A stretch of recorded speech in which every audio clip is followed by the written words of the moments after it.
Shalom, damai di hati. Syukur kita di pagi hari ini, kita dalam keadaan tubuh yang sehat dan diberkati Tuhan Yesus Kristus. Untuk mengawali aktivitas kita di pagi hari ini, kita akan membaca firman Tuhan dalam Injil Yohanes pasal yang ke-20, ayat 11 sampai 18. Namun pagi hari ini kita akan membaca pada ayat yang ke-15. Namun sebelum itu kita satu dalam doa, kita berdoa. Firman-Mu Tuhan adalah kekuatan kami, penuntun jalan hidup kami. Di pagi hari ini kami rindu lagi untuk membaca dan merenungkan firman-Mu.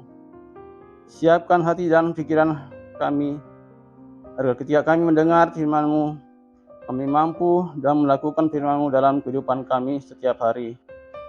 Hamba-Mu yang Engkau pakai untuk menyampaikan firman-Mu, biarlah hamba berkata-kata sesuai dengan kehendak-Mu. Lebih jauh ampuni segala dosa dan kesalahan kami. Dalam nama Yesus, firman yang hidup, kami berdoa kepadamu. Amin. Injil Yohanes pasal yang ke-20, kita baca pada ayat yang ke-15.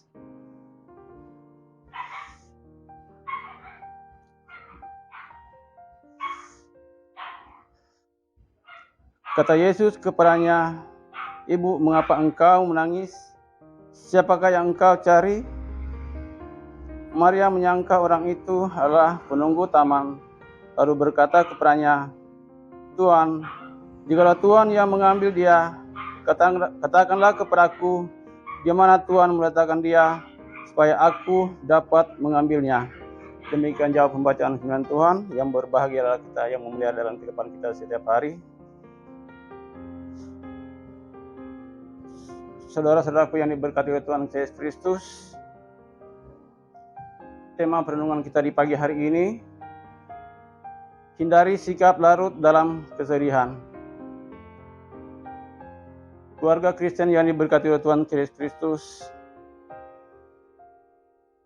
Injil Yohanes khusus pada ayat yang ke-15 sangat menarik. Terdapat pertanyaan yang sama oleh malaikat Tuhan dan Yesus Kristus kepada Maria, yaitu, "Ibu, mengapa engkau menangis?" Maria dalam keadaan tidak mengenal suara Yesus Kristus. Maria berkata, "Tuhan, jikalau Tuhan yang mengambil dia, katakanlah kepadaku di mana Tuhan meletakkan dia, supaya aku dapat mengambilnya."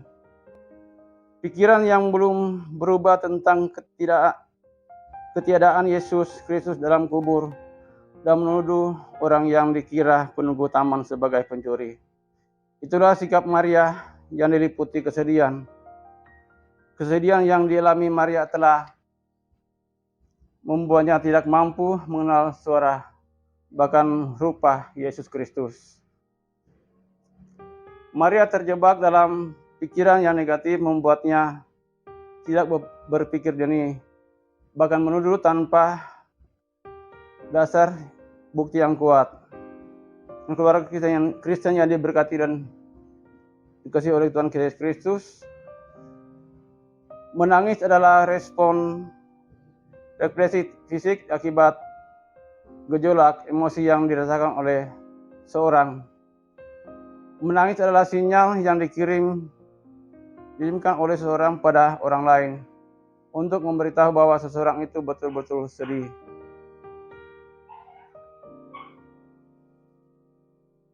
Tertekan atau suasana hati yang bahagia, walaupun ada juga air mata yang keluar bukan karena faktor emosi.